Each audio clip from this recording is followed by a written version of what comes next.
Power in finance does not announce itself. It doesn't march, vote, or make speeches. It settles quietly into systems, into clearinghouses, exchange rates, credit lines, and the invisible timing gap between information and action. The Rothschilds did not rule by decree. They ruled by structure, by understanding, earlier than anyone else, that money is not wealth by itself. Money is leverage when it moves faster than authority. This is not a story about conspiracy or hidden hands pulling strings behind history. It is a story about mechanisms, about how a single family, starting in an 18th century Frankfurt ghetto with no right to own land, discovered a repeatable formula: control the flow of capital during moments when states are weakest. Wars, crises, currency shortages, political transitions. Every time governments faced urgency, they faced the same problem. They needed money now, not later. The Rothschild system was designed for those moments. A decentralized network of family banks across Europe. Private couriers outrunning public mail. Early foreign exchange arbitrage, war finance priced not on patriotism, but on probability. While kings focused on winning battles, the Rothschilds focused on settlement dates, commissions, and repayment guarantees. Here is the uncomfortable reality that history rarely states plainly. Wars are not only fought with soldiers, they are fought with liquidity. And whoever controls liquidity during war controls the outcome long before treaties are signed. This documentary follows how that system was built, how it scaled across empires, and why, despite its brilliance, it eventually lost dominance when financial power migrated from Europe to America. Not because the Rothschilds failed, but because the rules of global finance changed, and systems that once dominated can become constraints when the center of gravity moves. This is the rise, peak, and transformation of the most powerful financial dynasty the world has ever known. In the late 18th century, Frankfurt was not a place where empires were born. It was a city of boundaries, legal, social, and economic. Inside its Jewish ghetto, families were restricted from owning land, farming, joining guilds, or trading in high-status goods. For Meyer Amschel Rothschild, these limitations were not obstacles to be challenged head-on. They were constraints to be engineered around. With access to little more than trade, Rothschild began as a dealer in textiles and second-hand goods, the lowest rung of the commercial ladder. The margins were thin, competition was dense, and growth was capped. But the ghetto also produced a particular kind of financial literacy. When property and production are forbidden, liquidity becomes the only asset that matters. Rothschild identified early that coins, antiques, and rare currency moved differently from cloth. They were compact, information-driven, and sensitive to timing. By shifting from textiles into coin dealing, he moved into a market where knowledge, not scale, created advantage. Pricing depended on awareness of demand, scarcity, and the preferences of elite buyers, not on physical output. That transition placed him into contact with the court of Prince William of Hesse. Acting as a court agent, Rothschild purchased coins and bullion on behalf of the prince, charging commissions while simultaneously positioning himself in the market ahead of large purchases. This dual role, merchant and intermediary, was not illegal in its time. It was early financial arbitrage, executed within accepted norms of court finance. By the 1780s, Rothschild had accumulated enough capital and trust to manage portions of princely wealth. More importantly, he had learned the central lesson that would define the dynasty. Legitimacy matters.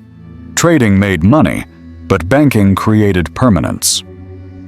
By reinvesting profits into lending, asset management, and court finance, Rothschild transitioned from a trader dependent on volume into a banker embedded in power. By the close of the century, Meyer Amschel Rothschild was the wealthiest man in Frankfurt. Yet the achievement itself was not the true victory. The real success lay in the foundation he built, a lawful, reputation-based financial operation designed to survive beyond one lifetime.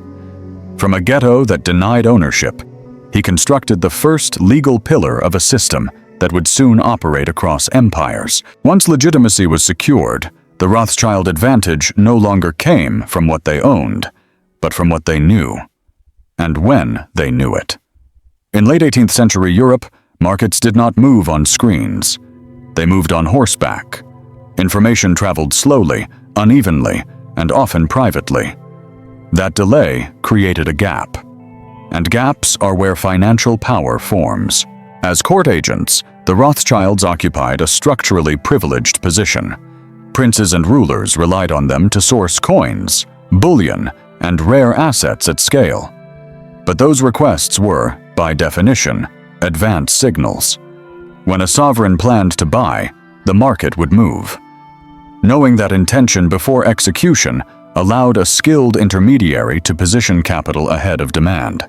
In modern language, this would be labeled front-running. In its historical context, it was not illegal, nor even unusual. It was an accepted feature of court finance, where intermediaries were expected to make the market. Mayer Amschel Rothschild used borrowed funds to acquire assets before executing princely orders, then sold into the demand he already knew was coming. Profit was earned twice, once through commission and once through price movement. This was not speculation in the abstract. It was information-anchored positioning. Risk was minimized because demand was pre-committed by a sovereign buyer. Losses were rare. Returns were consistent. And capital turned over rapidly. What made the Rothschild model different was scale and repetition. They didn't treat information as occasional advantage. They industrialized it. Private couriers, coded correspondence, trusted family messengers. These formed a parallel communication network that operated faster than public channels. In a world without telegraphs, speed itself became an asset class. Information also extended beyond prices. Political stability, war rumors, fiscal strain, upcoming taxes. These signals informed currency values and credit risk long before official announcements. While others reacted to events, the Rothschilds positioned in anticipation of them. Crucially, this system remained within legal boundaries. The family did not need deception or manipulation. They relied on proximity to power, superior logistics, and disciplined execution. The edge was structural, not theatrical. By the end of the 18th century, the Rothschild operation had evolved into something rare for its time. A proto-financial intelligence system. Money followed information. Information followed trust. And trust followed delivery. This level marks the true shift in the dynasty's trajectory. Wealth was no longer generated by trade or lending alone, but by mastering the invisible layer beneath markets, the flow of knowledge that decides who moves first and who pays the price for moving second. By the turn of the 19th century, Mayer Amschel Rothschild understood a critical limitation of early finance. Capital concentrated in one city is fragile. Wars, revolutions, and regime changes could erase fortunes overnight. To survive at scale, money needed mobility, control needed redundancy, and trust needed to operate beyond borders. The solution was not expansion through partners or shareholders. It was expansion through blood. Rothschild sent his 5 sons to Europe's most powerful financial centers: Frankfurt, London, Paris, Vienna, and Naples, each to establish a banking house operating under a shared family doctrine. Legally, these banks were separate entities. Operationally, they functioned as a single distributed system, bound by private contracts, constant correspondence, and absolute internal loyalty. This structure solved several problems at once. First, it eliminated counterparty risk inside the network. Credit extended from London to Paris was not a market gamble. It was a family balance sheet adjustment. Second, it allowed capital to flow where opportunity was greatest. Gold could be raised in one city, transferred through bills of exchange, and deployed in another without relying on public markets. Most importantly, The network moved information faster than any state apparatus. Each branch acted as both censor and executor. Political shifts in Vienna, bond prices in Paris, bullion demand in London. These signals were transmitted privately and acted upon immediately. In effect, the Rothschilds created an early financial internet, decades before telegraphs standardized communication. Decentralization also meant resilience. When one branch faced pressure, revolution, default risk, or liquidity stress, others could absorb the shock. During periods of unrest, weaker houses were quietly stabilized by stronger ones. Losses were socialized within the family. Profits were reinvested collectively. This was not sentimental unity. It was strategic architecture. Unlike modern banks constrained by regulation and public disclosure, the Rothschild network operated in semi-opacity. Governments saw individual banks. What they did not see was the aggregate balance sheet, the true scale of capital, intelligence, and coordination moving beneath Europe's political surface. By institutionalizing trust internally and dispersing risk geographically, the Rothschilds achieved something unprecedented: a banking system that did not depend on any single state, currency, or ruler. Finance had become portable. Power had become modular. At this level, the Rothschilds stopped being bankers in the traditional sense. They became infrastructure, a private, decentralized financial system capable of surviving empires, exploiting volatility, and scaling influence without ever appearing centralized. The Napoleonic Wars did not just redraw Europe's borders. They rewrote the operating logic of finance. For the first time, wars were no longer short, seasonal conflicts settled by treaties and truces. They became total, prolonged, cash-intensive operations. Armies moved constantly, supply lines stretched across continents, and governments discovered a brutal truth: ideology marches on soldiers, but soldiers march on money. Britain, facing Napoleon's continental dominance, fought a war it could not afford in real time. Taxes lagged. Debt markets were strained. Gold was scarce. Yet campaigns had to be paid immediately in local currency, deep inside hostile territory. This created a structural crisis no traditional treasury could solve. The Rothschild network was built precisely for this moment. Through their continental branches, the family assembled one of the most complex logistical financial operations of the era. Bullion purchased in London was converted into bills of exchange, moved discreetly across borders, and liquidated into usable coin on the continent. Funds were delivered to British allies and to the Duke of Wellington's arms with speed no state institution could match. This was not patriotism. It was service pricing under extreme conditions. Commissions were high. Risk premiums were embedded. But the key was reliability. While governments debated budgets, the Rothschilds delivered cash. And in war, liquidity is survival. An army unpaid dissolves. A campaign unfunded collapses. At the same time, war created unprecedented volatility in bond and currency markets. States issued massive debt. Exchange rates swung on battlefield rumors. Information asymmetry widened dramatically. Through private couriers and cross-branch intelligence, the Rothschilds received updates faster than official channels. They did not control outcomes, but they priced them earlier than anyone else. The Napoleonic period transformed the family from bankers into war finance infrastructure. They became indispensable, not because they chose sides, but because they could operate across sides.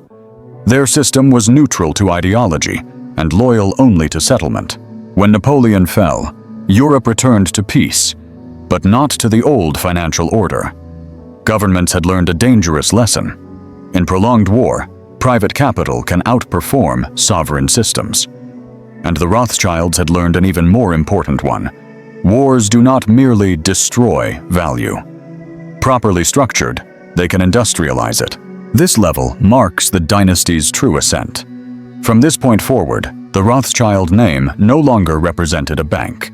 It represented the mechanism through which modern states learned to survive fiscal exhaustion. By the mid-19th century, the Rothschild system reached its point of maximum leverage, not through lending alone, but through foreign exchange. As Europe stabilized after the Napoleonic era, wars gave way to treaties, but volatility did not disappear. It migrated into currencies, bonds, and cross-border settlement. This is where the Rothschilds were strongest. Foreign exchange at the time was not a standardized market. There were no central clearinghouses, no real-time pricing, no unified benchmarks. Exchange rates differed city by city, hour by hour. Arbitrage opportunities existed constantly, but only for those who could see multiple markets at once and move capital fast enough to exploit the spread. The Rothschild family could. Their 5-city network functioned as a continuous FX loop. London, Paris, Frankfurt, Vienna, and Naples quoted prices internally before the public market adjusted. Gold, silver, bills of exchange, and sovereign debt moved across borders inside the family balance sheet. Profits came not from predicting currencies in the abstract, but from structural positioning, knowing where liquidity would tighten, where demand would spike, and where governments would intervene too late. FX became the dynasty's most profitable engine because it sat at the intersection of 3 forces: war legacies, state debt, and political rumor.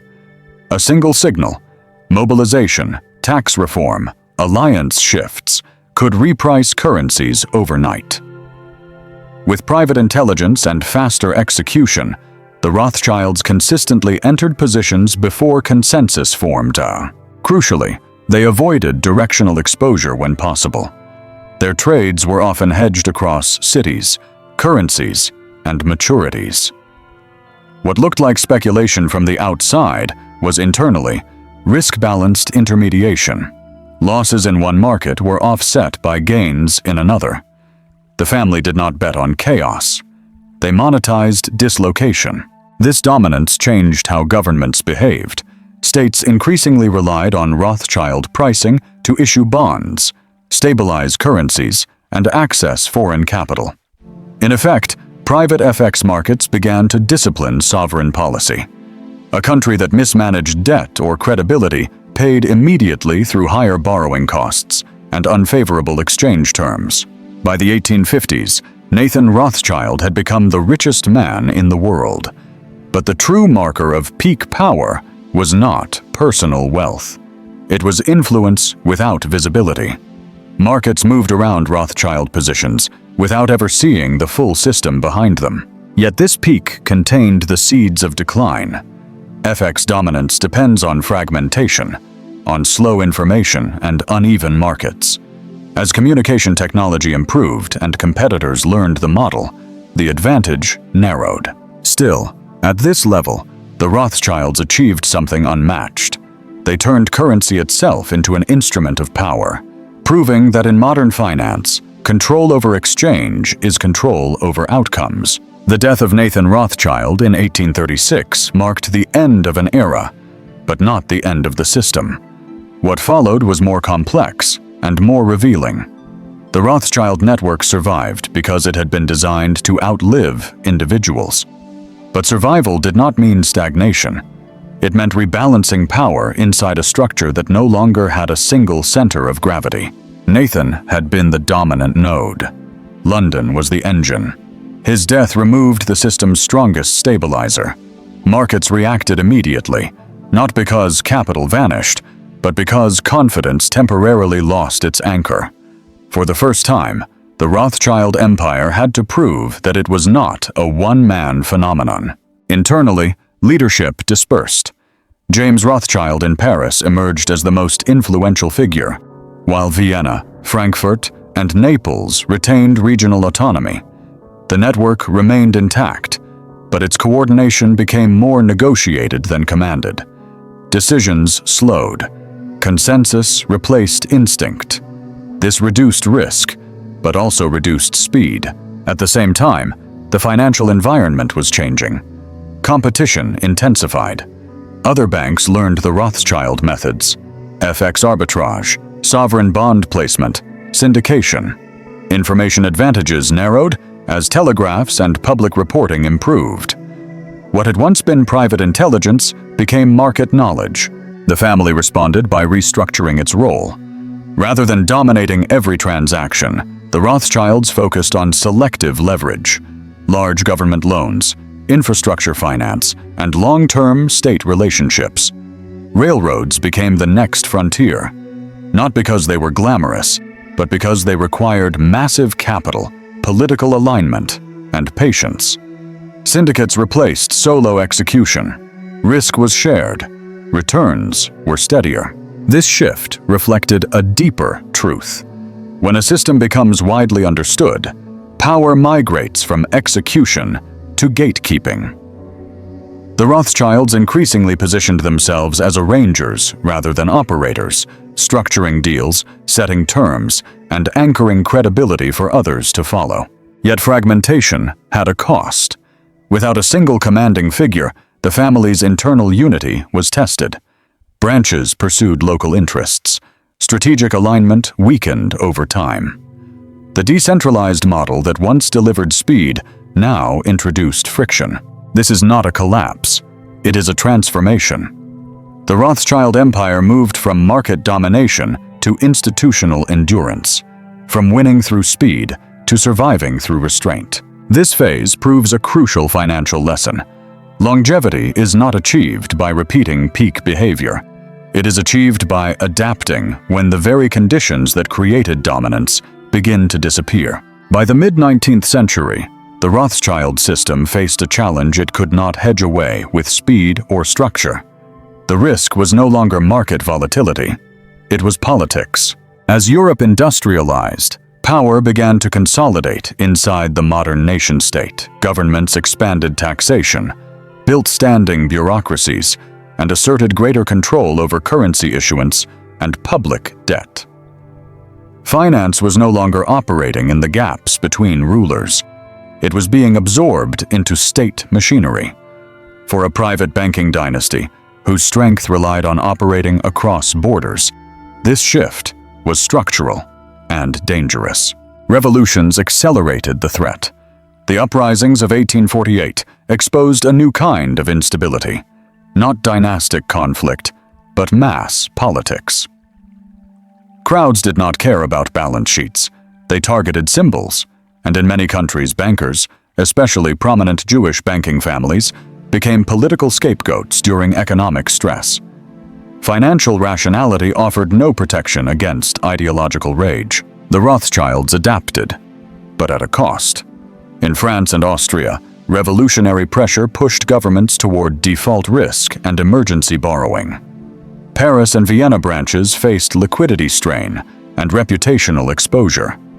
Survival required internal bailouts, with London stepping in to stabilize weaker houses. Family unity, once a growth engine, became a defensive necessity. At the same time, competition intensified. New national banks and joint stock institutions emerged with state backing and broader public capital. These entities could operate at scales the Rothschilds once monopolized, but with political legitimacy, the family could never fully claim. Finance was becoming institutionalized. Privilege was being replaced by regulation. The Rothschild response was strategic retreat from visibility. Rather than confronting politics directly, they deepened relationships with governments, acting as discreet financiers rather than dominant market actors. They avoided overt speculation. They favored long-term bonds over short-term arbitrage. Stability replaced speed as the primary objective. But politics is not a neutral variable. Nationalism fragmented Europe into competing economic zones. Cross-border coordination became harder. Loyalty to the state began to outweigh loyalty to transnational networks. The Rothschild advantage, operating above national lines, slowly inverted into a liability.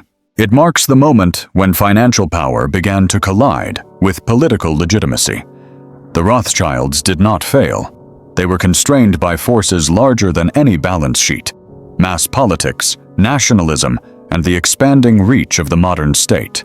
From this point forward, dominance would no longer belong to those who moved fastest, but to those who aligned most closely with sovereign power. By the late 19th century, the center of financial gravity began to drift west. Europe still held tradition, but America held momentum. Industrial scale, resource abundance, and a rapidly expanding domestic market created a new kind of capital environment, one that rewarded consolidation over discretion and size over subtlety. Into this landscape stepped a different financial model, the House of Morgan. Junius Morgan did not rise through aristocratic courts or continental diplomacy. He rose through industrial finance.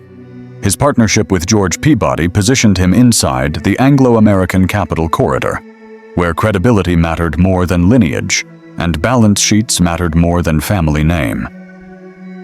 When Junius handed control to his son, J.P. Morgan, the model sharpened. Where the Rothschilds mastered cross-border arbitrage, Morgan mastered domestic system control. Railroads, steel, shipping, electricity.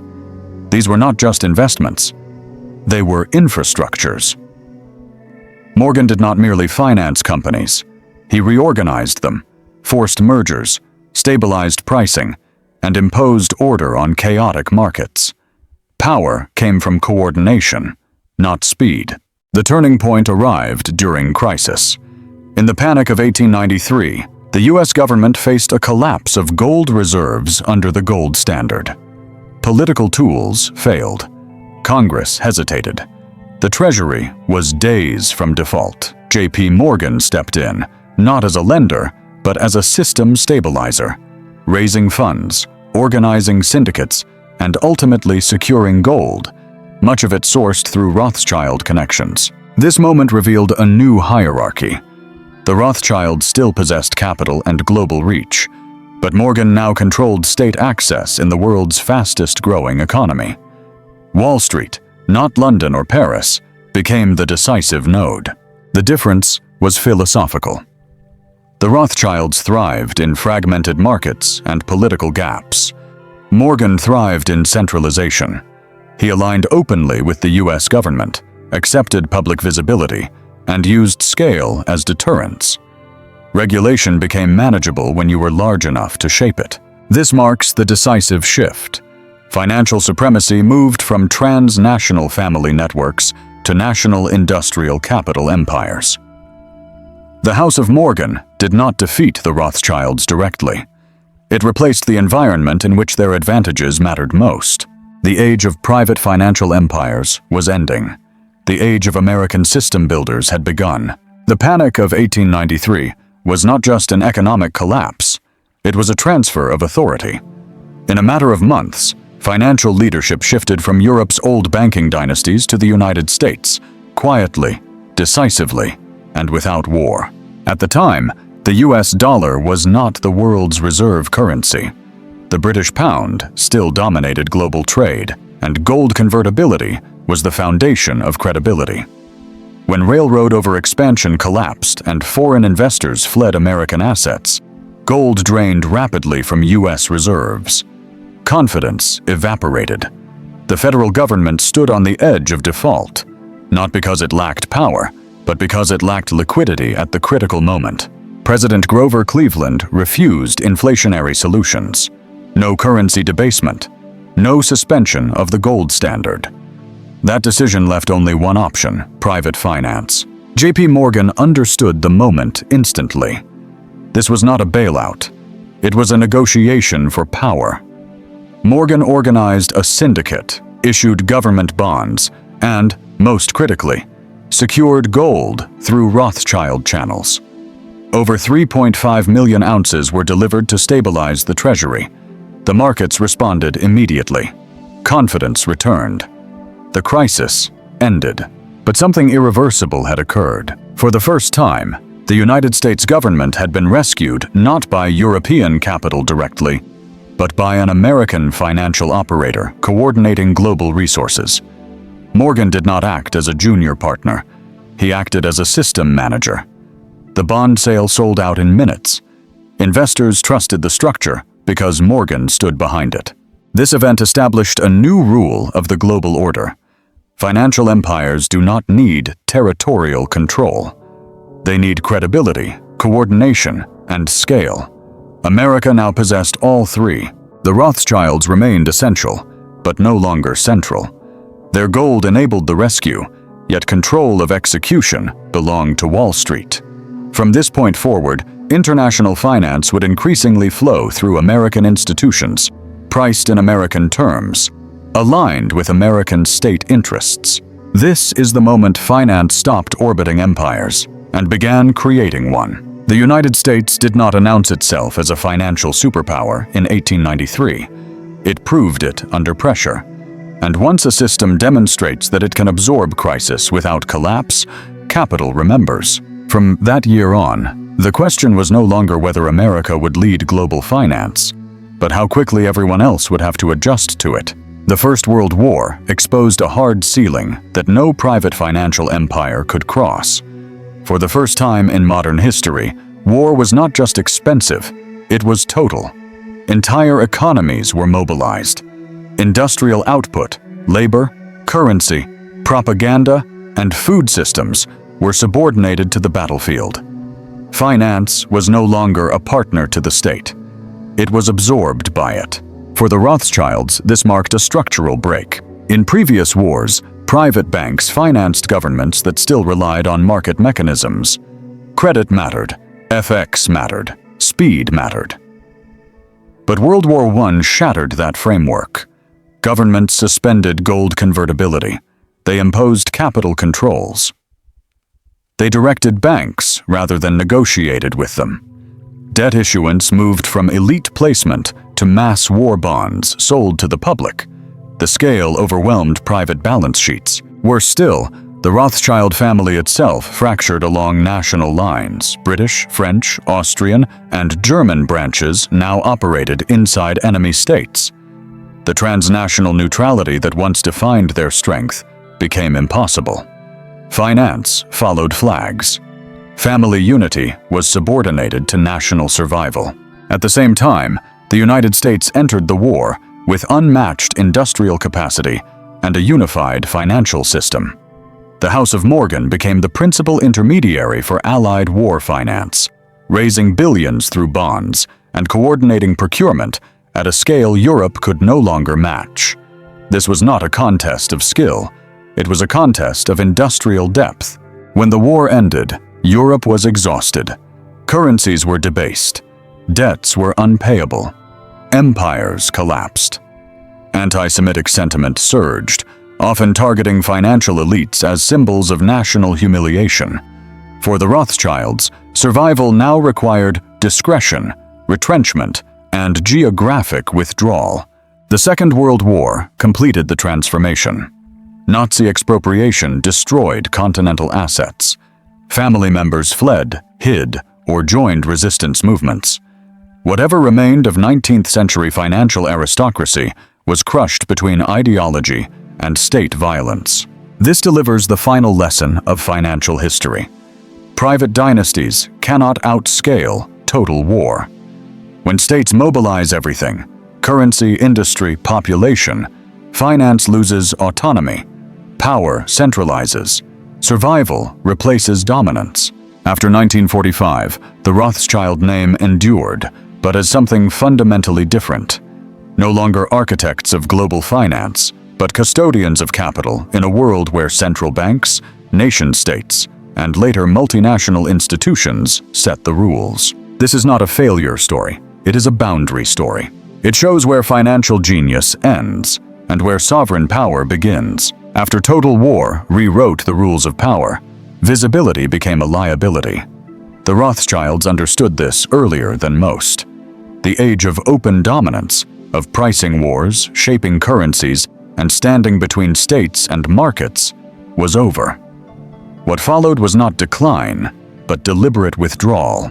In the post-1945 world, finance reorganized around central banks, supranational institutions, and public markets. Bretton Woods fixed currencies.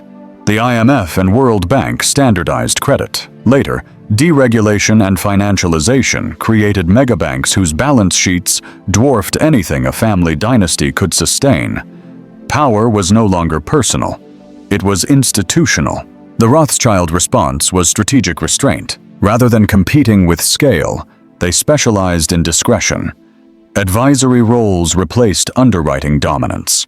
Private banking replaced public spectacle. Influence was exercised through relationships, not headlines. While American banks chased size and quarterly returns, Rothschild firms positioned themselves as trusted intermediaries for governments, sovereign wealth, and ultra-long horizon capital. This shift required a philosophical change. Earlier generations optimized for speed and arbitrage. The modern Rothschild model optimized for reputation. Durability. Avoid leverage. Avoid publicity. Avoid political entanglement that cannot be exited. Finance not as conquest, but as preservation. Family control remained central. While competitors went public, merged, or collapsed under crises, Rothschild entities stayed privately held, limiting exposure to market panic and shareholder revolt. This came at the cost of growth, but bought independence.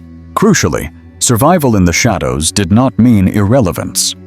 The family continued to advise on state privatizations, debt restructurings, mergers, and long-term capital allocation. These were not activities that reshaped markets overnight. They were activities that quietly shaped outcomes over decades.